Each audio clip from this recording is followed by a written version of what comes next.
Dear students, welcome to the lecture group. आज हम new 9th class physics PTB 2025 से chapter number 8 जो कि मैग्नेटिज्म के बारे में है, इसका एक important topic uses of electromagnet को डिस्कस करेंगे। बुक के अंदर अगर हम देखें तो पहले उन्होंने शॉर्ट सा जो है यूजेस ऑफ इलेक्ट्रोमैग्नेट का आंसर बताया है, जिसमें उन्होंने कुछ इम्पोर्टेंट डिवाइसेस का बस बता दिया जिनमें इलेक्ट्रोमैग्नेट इस्तेमाल किए जाते हैं। उसके बाद अगर हम नीचे देखें तो कुछ डिवाइसेस को एक्सप्लेन किया हुआ है प्रॉपर, जैसे मैग्नेटिक रिले है, इसी तरह सर्किट ब्रेकर है, आगे टेलीफोन रिसीवर है। तो ये कुछ डिवाइसेस को एक्सप्लेन भी किया गया है। तो ये शॉर्ट क्वेश्चन समझ लें, उसमें बस आप लिख सकते हैं जिस तरह इलेक्ट्रोमैग्नेट यूज़ होते हैं इलेक्ट्रिक बेल में। ठीक है, स्कूल के अंदर आपने देखा होगा इलेक्ट्रिक बेल लगी होती है, तो उसमें इलेक्ट्रोमैग्नेट यूज़ हो रहा है। इसी तरह टेलीफोन रिसीवर में भी यूज़ हो रहा है। इसको हम डिटेल से नीचे इसका स्ट्रक्चर भी देखेंगे। सिंपल मैग्नेटिक रिले का भी स्ट्रक्चर देखेंगे, सर्किट ब्रेकर का भी। इसी तरह रीड स्विचेस क्या होते हैं। रीड स्विचेस बेसिकली समझें ये सेंसर ही हैं। एक ग्लास ट्यूब होती है इस तरह से, इस ग्लास ट्यूब के अंदर ना दो फेरोमैग्नेटिक मटेरियल जो है ना वो डाले होते हैं। ठीक है, स्ट्रिप्स समझ लें, दो फेरोमैग्नेटिक मटेरियल्स।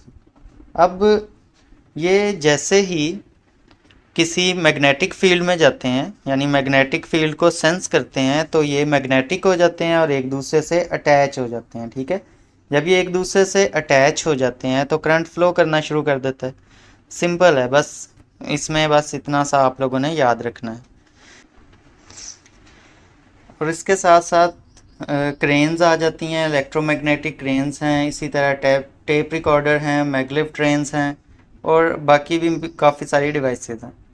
तो सबसे पहले हम मैग्नेटिक रिले से स्टार्ट करते हैं। मैग्नेटिक रिले क्या है इसको समझते हैं जी। तो मैग्नेटिक रिले क्या चीज़ है इसको मैं समझाता हूँ आपको। बेसिक कॉन्सेप्ट ये याद रखना है कि ये एक स्विच है जो कि इलेक्ट्रोमैग्नेट को यूज़ करता है। ठीक है, एक ऐसा स्विच है जिसमें इलेक्ट्रोमैग्नेट का इस्तेमाल किया जाता है किसी सर्किट को टर्न ऑन या टर्न ऑफ करने के लिए। अब आगे जो स्टेटमेंट है इसको मैं अलग से एक पेज पे एक्सप्लेन करूँगा। क्या है statement? It is an input circuit which work with low current for safety purpose. When it is turned on it activate another circuit which work with a higher current.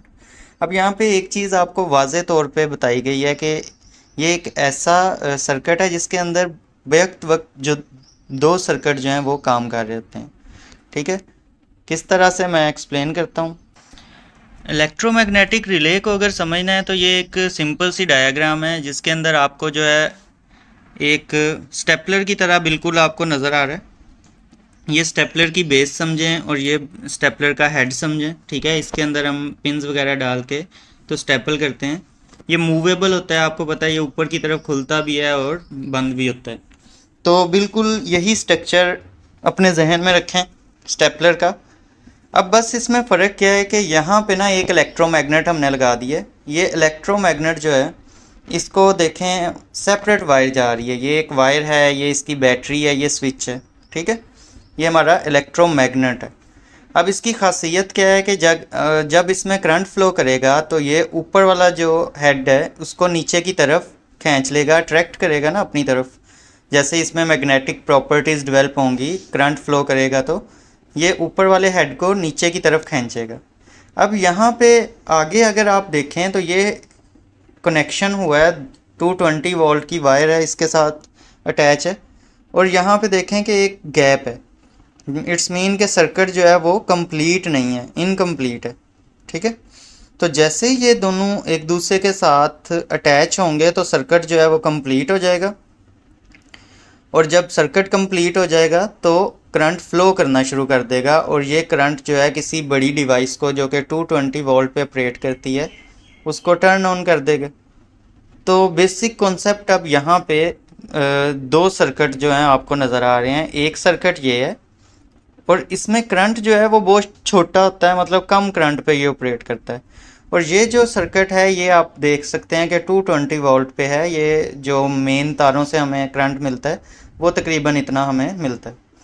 तो अब अगर आप magnetic relay को देखें तो यहाँ पे आपको दो सर्किट नज़र आ रहे हैं। एक ये सर्किट है जो कि कम करंट पे ऑपरेट कर रहा है, और दूसरा सर्किट है जो कि हायर करंट के कंपोनेंट पे मुश्तमिल है और उसको कनेक्ट करवाता है।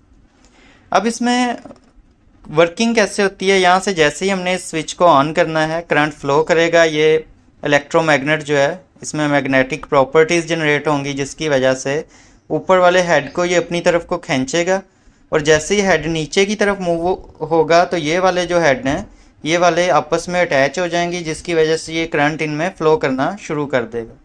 तो एक स्विच हमने यहाँ पे ऑन किया है और दूसरा स्विच, ये भी एक स्विच ही है ना कि कभी ओपन हो रहा है कभी क्लोज। तो ये स्विच जो है हम इस स्विच को ऑन करके इस स्विच को कंट्रोल कर सकते हैं। तो इलेक्ट्रोमैग्नेटिक रिले के अंदर यही काम किया जा रहा था। अब सवाल पैदा होता है कि यूज़ क्यों की जा रही है। जब हमने ये वाला स्विच ऑन करना है, इसको प्रेस करना है, तो हम इस डायरेक्ट इस वाले स्विच को प्रेस करके क्यों नहीं ऑन कर सकते। आखिर ये दो स्विचेस को यूज़ करने का यहाँ पे क्या वजह क्या है, या क्या इसमें हासिल क्या करना चाहते हैं। तो बेसिक कॉन्सेप्ट ये है कि ये देखें यहाँ पे करंट की वोल्टेजेस कितनी हाई है।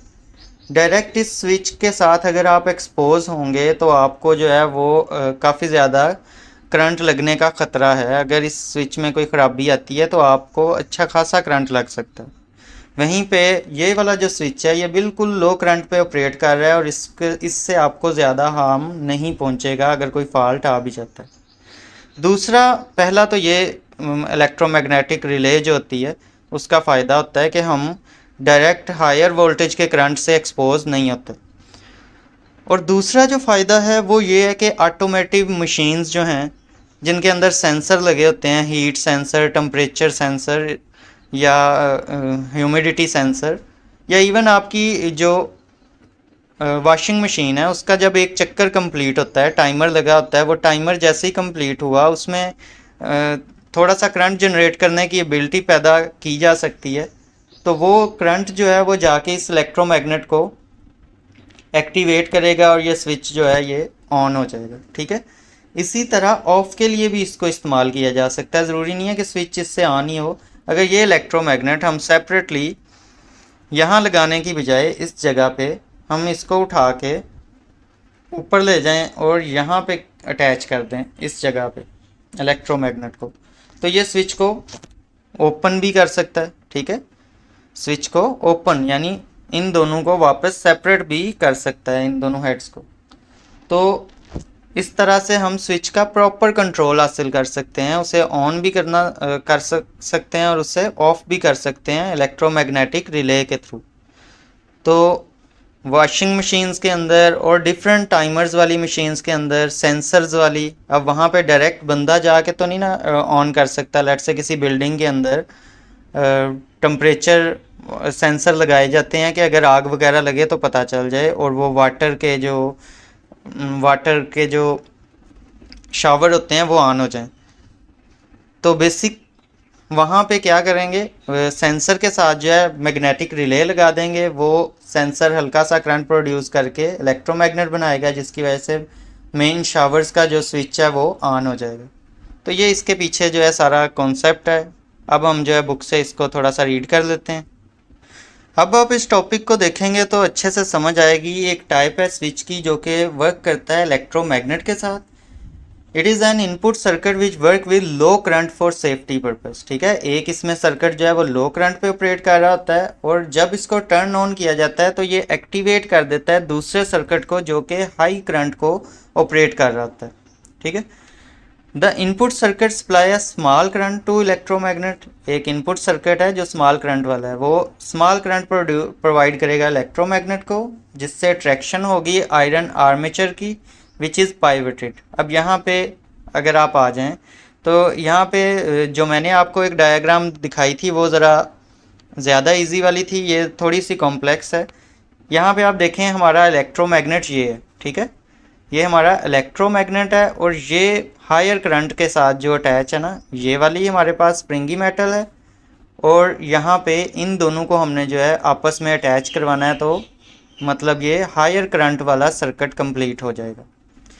अब ये जो इलेक्ट्रोमैग्नेट है ये बेसिक अट्रैक्ट किसको करेगा, ये एक पाइवटेड आयरन आर्मेचर है हमारे पास। पाइवट इसका ये है, यानी वो पॉइंट जहाँ से ये फिक्स्ड है।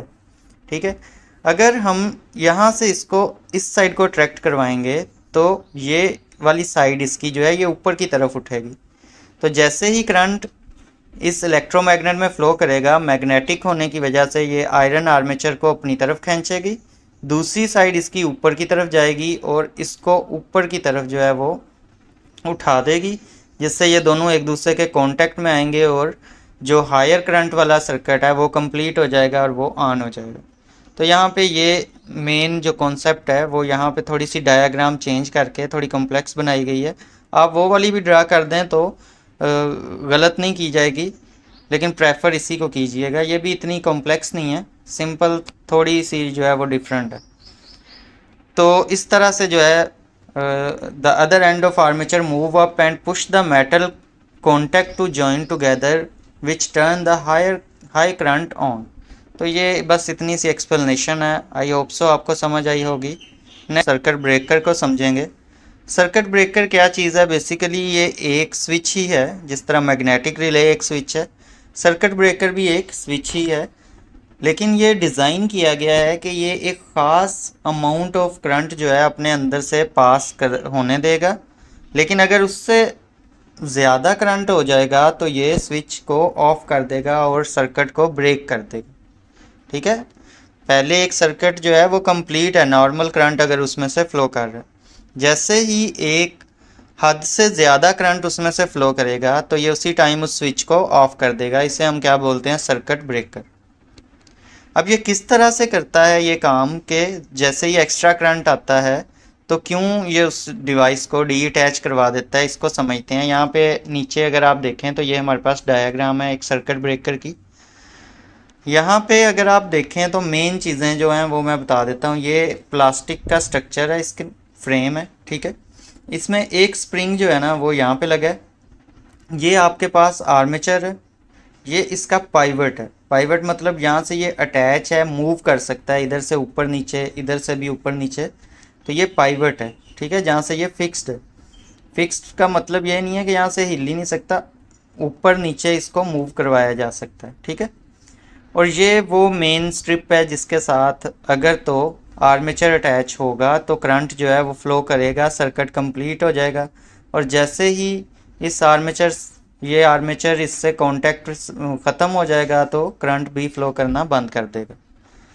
अब यहाँ पे देखें तो इस आर्मेचर से जो करंट जा रहा है वो इस वायर के साथ भी है। ये एक इलेक्ट्रोमैग्नेट है, ठीक है, इलेक्ट्रोमैग्नेट है, इसके अंदर भी वो करंट पास हो रहा है, जिसकी वजह से ये मैग्नेटिक हो जाता है और आर्मेचर को एक हद तक खींचना शुरू कर देता है। लेकिन आर्मेचर जो है इतना मैग्नेटिक प्रॉपर्टी इतनी ज़्यादा इन्हेंस नहीं होती कि वो इसको अपने साथ अटैच करवा ले और वहाँ से डीअटैच कर ले। उसकी क्या वजह है कि यहाँ पे स्प्रिंग एक पावरफुल लगाया जाता है जो इसको नीचे की तरफ मूव नहीं होने देता जब तक कि करंट कम है, ठीक है।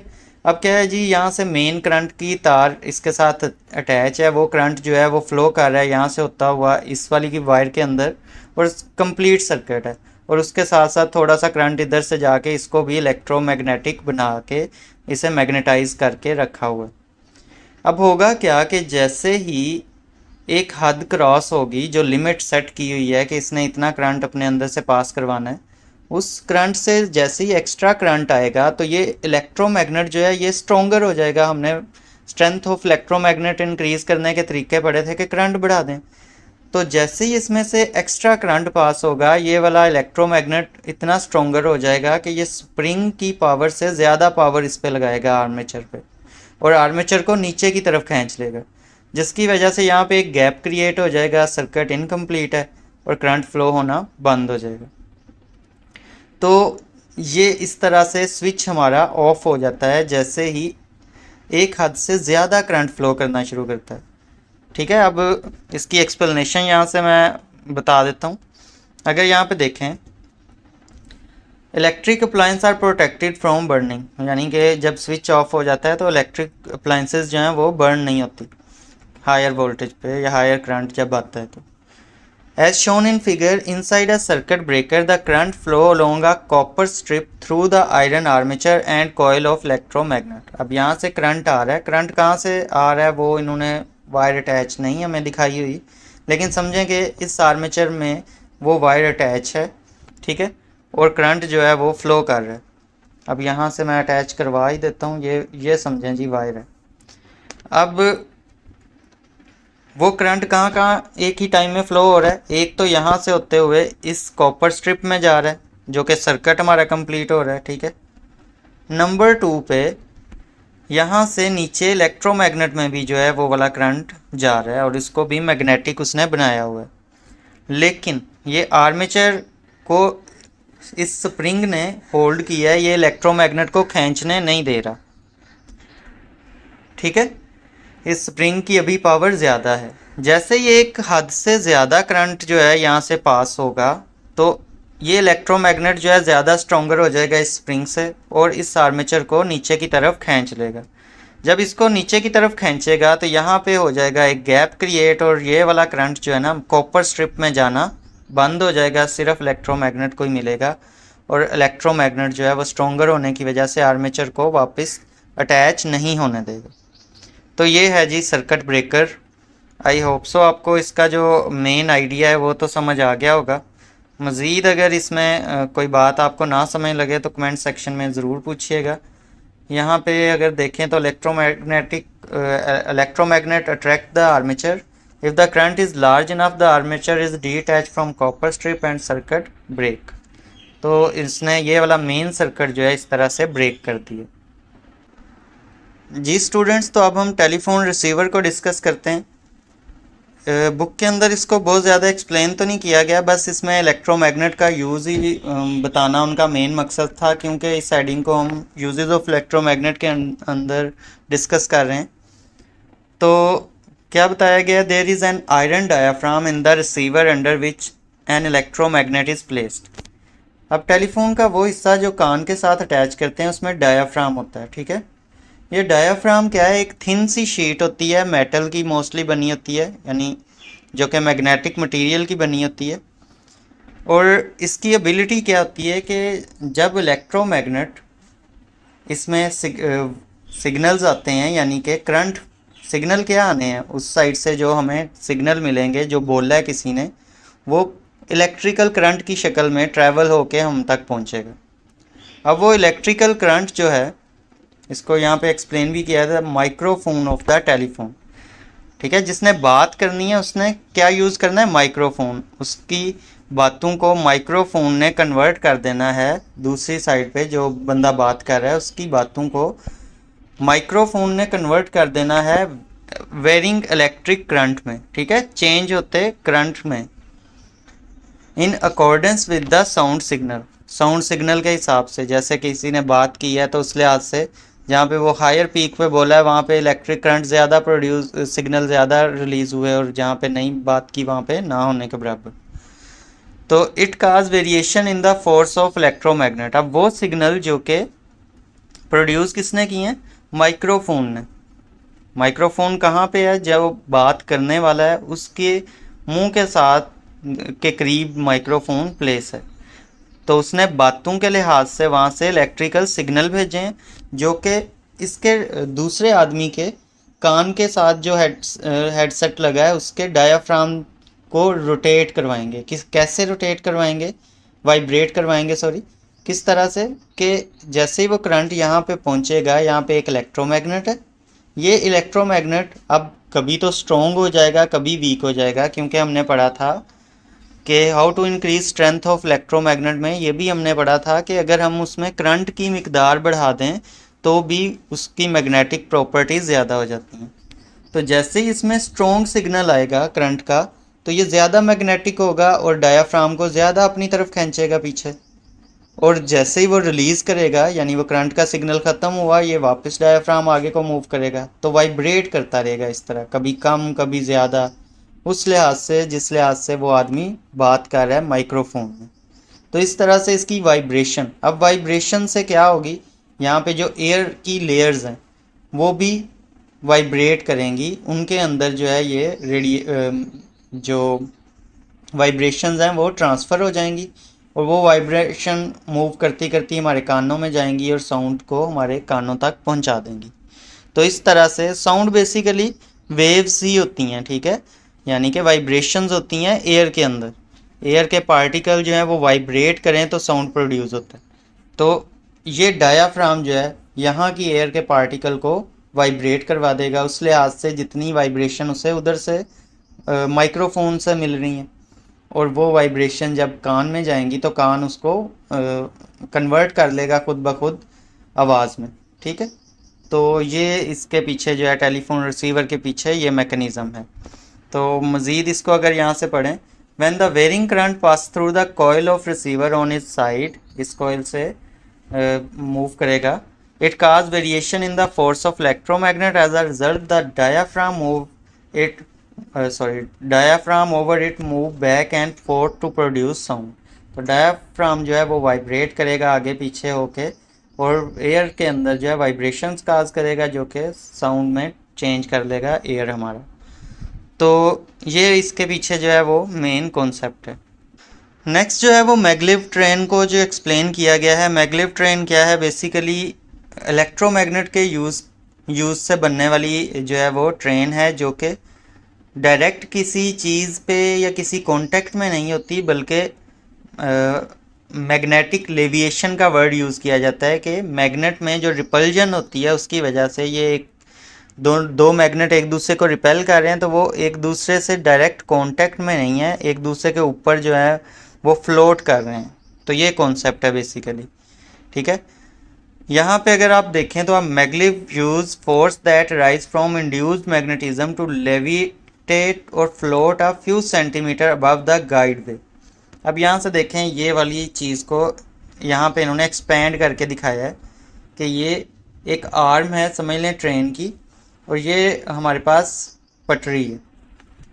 अब यहाँ पे रेल के अंदर भी मैग्नेट है, और जो हमारे पास पटरी है उसके अंदर भी मैग्नेट है, और ऑपोजिट पोल उनके एक्सपोज्ड हैं, जिसकी वजह से ये एक दूसरे को रिपेल कर रहे हैं और एक दूसरे से डायरेक्टली अटैच नहीं है, ना ही एक दूसरे से बल्कि फ्लोट कर रहे हैं एक दूसरे के ऊपर। That is why it does not need wheels और फेसेस नो फ्रिक्शन। अब अगर ये एक दूसरे के ऊपर फ्लोट कर रहे हैं तो इसकी वजह से व्हील्स नहीं है और ना ही कोई इन पे फ्रिक्शन है।